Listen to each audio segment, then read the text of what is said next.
day in the life as a brand owner. Nakita niyo ba kung nasan tayo? Bang! So today, since nasa Creed tayo, alam niyo ba gagawin natin? Bibili tayo ng pabango. Pinag-iisipan ko kung bibili ako ng Creed Absolute or Creed Aventus na OG. I'm a fan of Creed talaga, sa totoo lang. Fan na fan ako ng Creed. Depende sa manager ko kung i-approve niyan dalawa bang pabango or isa lang. So, dalawa. Father's Day na to, madam. Boss, ano? Ba't magkano ba to?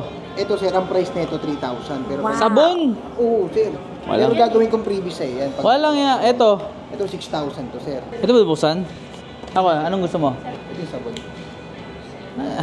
Alam niyo ba magkano to? Ha?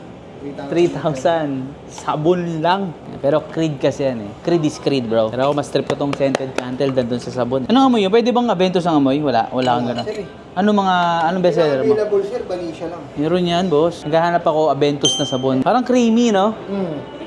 Masarap yan sa kwarto sir. Sabi mo, 6,000 pesos to, pero grabe, ang ganda ng detail ng bote nila. Baka pwede naman ito na lang, boss. Meron ka Aventus na ganito? Na binibenta? Ang binibenta, parang wala din sir. Dalawa kasya dito. Dalawa na yan sir.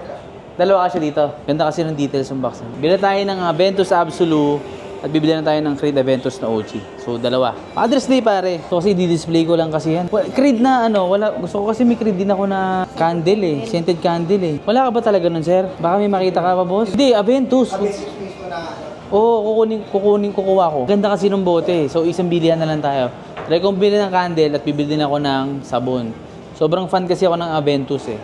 Aminin nyo man sa hindi, the king of fragrance pa rin. For me Aventus pa rin. King of fragrance pa rin sa akin. Goat. Sa akin, Aventus is Aventus pa rin. Ang ganda ng box, madam. Ay, ang ganda. Oh, grabe, ang ganda talaga ng detalye. Baka Yun yung gano'ng kaganda yung detail, oh. Hello, anak. Sige, boss, kukunin ko tong Aventus soap. Hindi, libre mo sa akin. bibili niya to. Bibiling ko yan soap, tsaka ito. ay yung soap sir. Basta lahat ng Aventus bibiling ko. Tapos yung freebie na yan yung freebie ko. Sige. Tama? Are we good? Agad. Ano bang ganito? Hindi talaga pwede video. Tapos nanonood ako eh. Sumasali sa conversation. Sumasali sa conversation eh. Hindi dapat, alam mo yung trabaho mo, taga-video ka, boss. Sobrang love ko ang Aventus.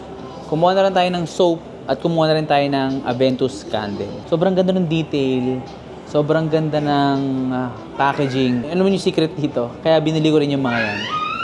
I'm training my eyes sa luxury products. Isa yan eh. Kumbaga, hindi yan binili ko para magpasikat, magpaano. Ang ganda kasi ng packaging nila. Para sa akin yan, para matrain yung mata ko, yung taste ko, for packaging, for details ng branding. Yun yung isang reason yan. Kaya binili ko yung mga yan. Kumbaga, hindi siya luho, investment siya sa skills ko, sa sa personality ko. Excited na ako. Ganda ng bote, ganda ng box. Yes! Creed Aventus, Creed Absolute. Ito yung box na bibigay nila sa atin, no? Dalawa. Papang. Gift sa akin ng wife ko, Father's Day. Kasi June 15, di ba? At the same time, gift ko rin sa sarili ko yan kasi na-hit natin yung target natin this June sa sales ng Father and Son. Kaya, reward lang. Konting reward. Ganun lang, guys. Trabaho, reward. Ganun lang. Sipag, trabaho, reward. Ganun lang. Hindi mo pwedeng reward yung sarili mo. Kasi paano ka kaganahan kung puro stress lang yung inaaway ko. Dapat na-enjoy mo rin yung fruit of labor mo. Boss, thank you, boss, ha. Ay, dadil na tayo, pare. We bought 2 fragrance, Creed Absolute and Creed Aventus. Susunod, boss, ano naman? Thank you sir. Silver Mountain, tsaka next time Silver Mountain, tsaka Green Isle Street. Thank you.